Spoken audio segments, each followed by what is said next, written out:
Olá pessoal, este é mais um ShojoCast e hoje o assunto é a importância da dublagem nacional dos animes que estão sendo transmitidos no Brasil, né? O tema, ele me surgiu na semana passada, mas eu não tive como gravar, porque Kageki Shoujo estreou no Crunchyroll e Kageki Shoujo foi um anime que eu comentei cada um dos episódios lá no blog. Tem resenha de todos eles, fiz várias postagens tanto sobre o anime quanto sobre o mangá. E eu vi a felicidade da minha filha, que tem 8 anos, poder assistir o anime sem o meu suporte, porque alguns dos episódios ela chegou a assistir comigo fazendo a tradução da legenda em inglês para ela, né, porque ela não tem velocidade para ler legendas em português ainda, e ela não tem ainda, claro, a fluência do inglês para poder acompanhar legendas em inglês, muito menos, né? Nem sabe o idioma original. Então, o assunto é este, né? A importância da dublagem e, como não pode deixar de ser, né? Eu sou historiadora, a gente vai discutir bem rapidinho, né? Um pouquinho desse percurso da dublagem no Brasil, tá? Porque eu acabei achando material interessante que vale a pena comentar. Então, vamos lá para o episódio. Versão brasileira, Herbert Richards. Quando eu estava preparando este programa, eu me deparei com um artigo do professor Rafael de Luna Freire, da Universidade Federal Fluminense, intitulado o seguinte: Dublar ou não dublar? A questão da obrigatoriedade da dublagem de filmes estrangeiros na televisão e no cinema brasileiro. E aí ele vai traçando, né, um percurso, né, desde a invenção do cinema, da TV, as dificuldades técnicas do áudio no cinema brasileiro. Isso fica evidente em vários filmes antigos da década de 1940, 1950, 60, como o áudio ele era deficiente, né? A imagem vai muito bem, mas às vezes o áudio fica muito difícil de compreender. Cito um exemplo, né? O filme Sim a Moça, que se não me engano, não fui checar a data, é de 1953, tá? Também fiz resenha lá para o Shoujo Café, por causa da novela e do livro, enfim, tudo mais. E como esse professor, e esse artigo de 2014, ele vai traçando, né, um percurso e dizendo o quanto a televisão terminou sendo, né, um substituto, ou um competidor, ou alguém que vai, ou um veículo que vai caminhando junto com o rádio e se tornando cada vez mais popular, e de como o governo brasileiro buscou garantir que o dublado, a versão dublada, apesar de todas as resistências, muitas vezes resistências bem elitistas, né? Ah, a voz de tal fulano é insubstituível e você vai ouvir a voz da fulaninha ou do fulaninho brasileiro. Isso é uma outra discussão, não vou entrar nisso. Mas do quanto a televisão acabou se tornando um veículo onde o dublado ele é predominante, ele é fundamental, e que, em muitos casos, funciona como rádio. E aí eu pensei na minha própria experiência, né? Que eu estava desenhando, eu estava até lendo, estava fazendo outras coisas e deixo a TV, ou deixava, né? Quando era adolescente, jovem, enfim, a TV ligada e ficava ouvindo a TV de longe como se fosse um rádio. Mas por que a TV? Ah, a TV está ligada à toa? Não, não está. A gente estava ouvindo e você, né, se acostumava tanto com determinadas dublagens que você sabia exatamente qual programa estava passando.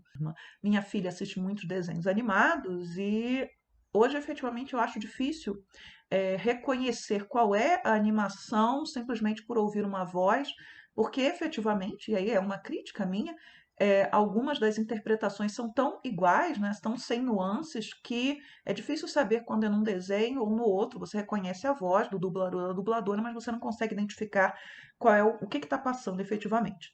Mas o fato é que a televisão se tornou muito mais popular, cada vez mais acessível, cada vez mais presente nos lares brasileiros, de todas as classes sociais, e a dublagem ela se tornou hegemônica, seja por investimento estatal, seja porque você está simplesmente substituindo a TV pelo rádio. Ou melhor dizendo, substituindo o rádio pela TV. E já no caso do cinema, a resistência para que você colocasse o filme dublado no cinema já era muito, muito maior, e havia o cinema nacional que tinha produções que eram, né, tinham esse recorte mais popular na década de 1950, 1960. Nós temos a Atlântida, nós temos a Vera Cruz em São Paulo, que produziu uma quantidade enorme de cinemas e havia de filmes e havia cotas para esses filmes e posteriormente, né, os filmes dos Trapalhões, que durante muito tempo foram campeões de vendagem. Não é que o cinema fosse tão elitista quanto ele é hoje, basta pegar o perfil das entradas, né, que são muito altas, mas que, no final das contas, se você queria assistir um filme nacional, você teria o produto na sua língua. E eu lembro que a primeira vez que eu fui ao cinema foi para ver ET, e ET passou dublado, né? Então eu não lembro das vozes, né, de ter assistido ET legendado no cinema. Eu tinha 10 anos quando eu fui ao cinema a primeira vez. Mas uma das questões, né, que sempre me incomodaram, e já me incomodou com a minha segunda ida ao cinema, que foi Labirinto, a magia com David Bowie, né? Um filme muito badalado na época, né? Muito, muito tempo atrás, é que o áudio do cinema era muito ruim, eu não conseguia ouvir as vozes direito, né? Então, se tivesse a legenda, seria mais acessível. Enfim, hoje, né? Então, o artigo é de 2014, nós estamos em 2022, e eu encontrei um artigozinho do UOL, e aí artigo jornalístico, não artigo acadêmico, falando que os filmes dublados são preferência do público brasileiro e vendas chegam a 73%. Eles estão pegando o ingresso.com, que é um site de compra de ingressos, que eu já usei bastante, para comprar ingresso para mim, para a Júlia, quando eu morava efetivamente perto do cinema, antes de morar onde eu estou morando aqui agora. Ah, estamos em cima da hora, compra logo, vamos entrar, não vou entrar em fila com criança. Mas comprar no ingresso.com denota que você tem um dinheirinho a mais, porque é cobrado um pouquinho a mais, né, quando você compra usando a plataforma. Então, se você já tem um recorte econômico aí também importante. Mas o fato é que eles vão dizer nesse artigo que 73% das pessoas que usam o ingresso.com, que usaram no ano passado, até o mês de março deste ano, 73% compraram filmes nacionais. Mas aí eles dão um outro dado no corpo da matéria, é que desses 73%, né, 82% do que foi comprado de ingresso foi para Homem-Aranha Sem Volta para Casa. Então, assim, que tipo de filme dublado as pessoas efetivamente querem ver? São os grandes blockbusters, né? Só que isso acaba, de uma certa maneira, e aí é uma crítica, né?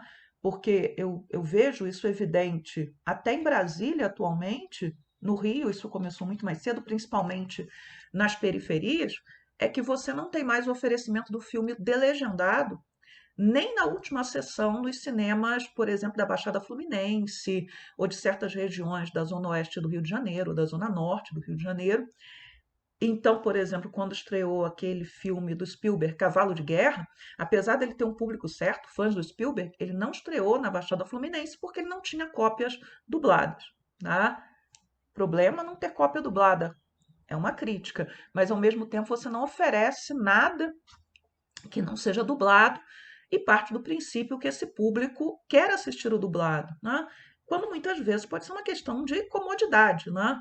Imagina, quando eu fui assistir, que eu estava no Rio, né, o primeiro filme da nova trilogia do Homem-Aranha, eu estava de férias, eu estava no Rio, eu peguei ônibus, peguei metrô para poder chegar a um cinema, que era o cinema mais próximo, que tinha uma sessão legendada.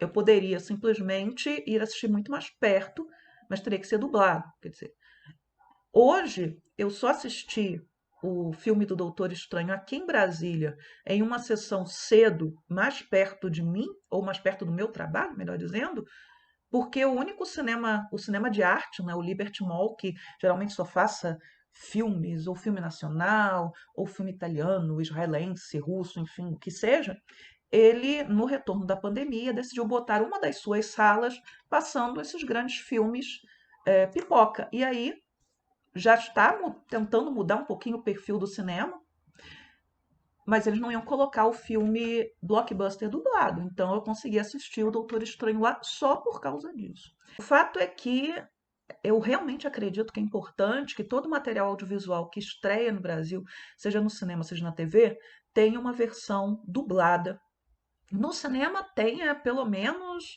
uma sessão com ele dublado, seja qualquer filme. Afinal, o filme está passando no Brasil e é importante que você tenha o filme na nossa língua. Claro, aí entram questões mercadológicas que podem obstruir esse tipo de coisa ou dificultar. Mas isso é uma outra discussão, a gente está falando de TV. Quando é na TV, deveria ser obrigatório ter a versão nacional. Então a gente tem agora, né, os streamings que muitas vezes oferecem os animes e não os oferecem na língua, na nossa língua, né?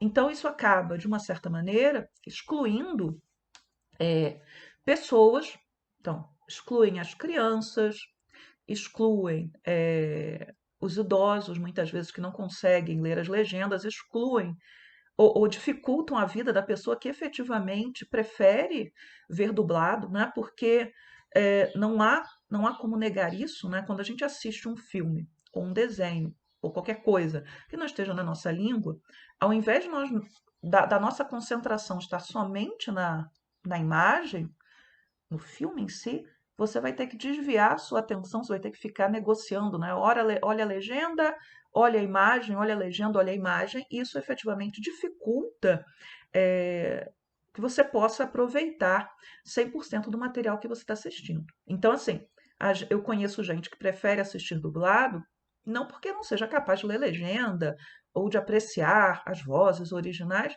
mas porque diz assim: eu estou no final do meu dia de trabalho, eu cheguei em casa, estou assistindo televisão, ou estou no cinema, enfim, eu não quero ter que me preocupar em ler legendas. Alguém pode dizer: ah, isso é preguiça. Não, isso é uma opção, né? E deveria ser uma possibilidade. Então, eu fiquei feliz, né, em ver a Júlia assistindo Kageki Shoujo, da mesma maneira que ela assiste o My Hero Academy e assiste outros, academia, né? My Hero Academia, e assiste outros animes que tem o som em português. E às vezes eu quero apresentar para ela um determinado anime que não é possível porque não tem a dublagem nacional, mesmo material estando passando aqui, né? Então, assim, é interessante, é importante e devia, né, haver lei para isso, né, que você no streaming tivesse a opção da dublagem nacional sempre, né? Isso é sempre, sempre, sempre. E claro, não vou entrar em discussão sobre a qualidade da dublagem, se ela é boa, se ela é ruim, se ela é mais ou menos, se ela é mediana. Não sou fã de dublagem mesmo, tá? Mas é uma questão de necessidade. E o produto está sendo exibido no Brasil. Agora, né, ninguém pense, né, que a dublagem ela está aparecendo simplesmente por uma questão de acessibilidade.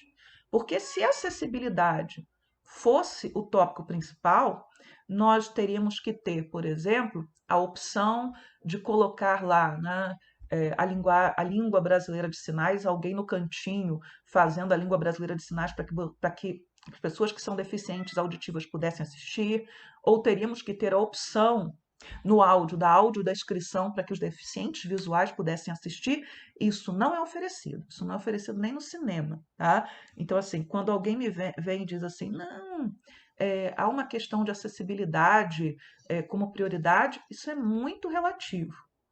Eu acho que para o cinema em especial, mas não vou desviar para lá, os problemas são outros. Agora, no caso da TV, principalmente esse outro ponto, com os progressos tecnológicos que a gente tem, né, deveria ser possível, né, você colocar a língua brasileira de sinais no canto aparecendo, ou você optar pela audiodescrição.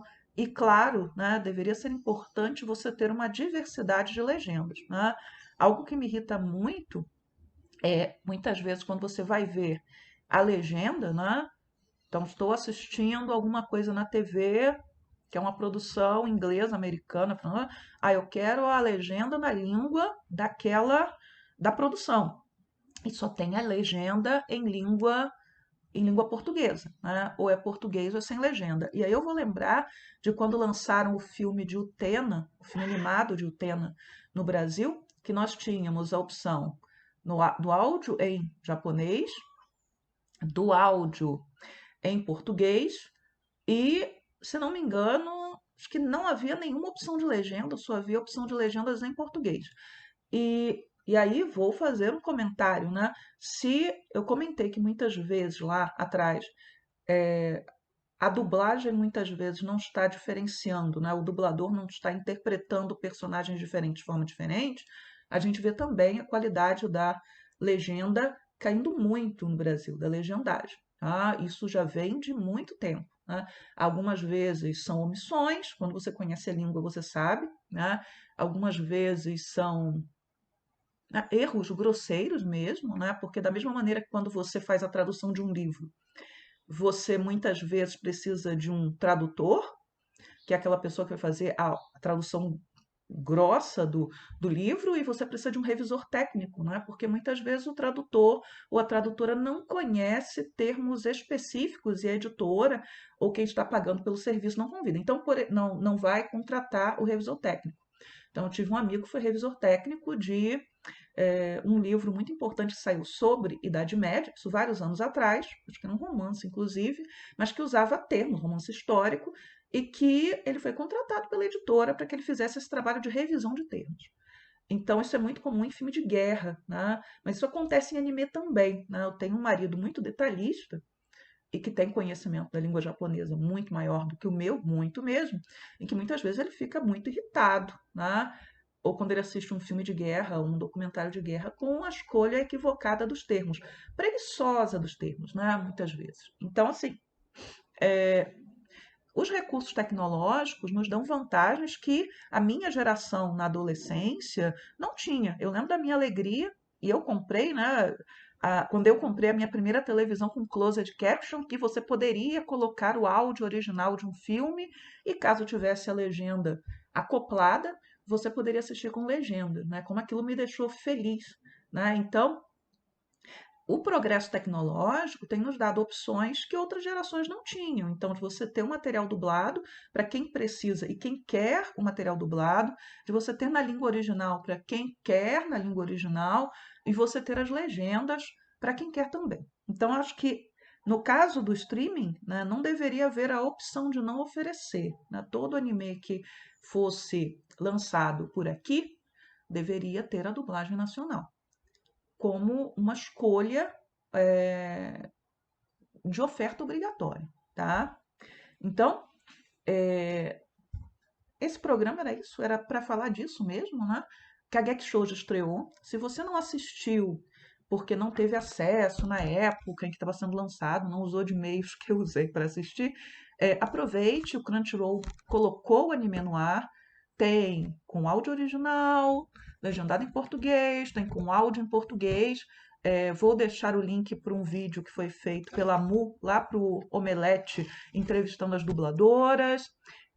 Tem material, né, que é um material muito bom, né, e há outros animes também excelentes, né, recentes, que estão sendo oferecidos com dublagem. Tá? Então, Sailor Moon estreou também na Netflix, também com a dublagem, então é possível. Né? Não quero assistir em japonês, quero assistir dublado, prefiro, gosto. Vai lá e corre, tá? Agora, o que não é aceitável é que o material estreie no Brasil em streaming sem a opção da dublagem. Ou que um filme estreie no Brasil também sem a opção da dublagem nacional para quem quer assistir em dublagem nacional. Então é isso, mais um ShojoCast acabou. Espero que tenha sido curto, vou ver agora o tamanho, né, dessa gravação e espero também colocá-lo no ar o mais rápido possível. Estou gravando no domingo pela manhã, espero que ele vá ao ar hoje mesmo, no máximo na segunda. Já está atrasado uma semana. Então é isso, pessoal. Tchau, tchau para vocês e até a próxima.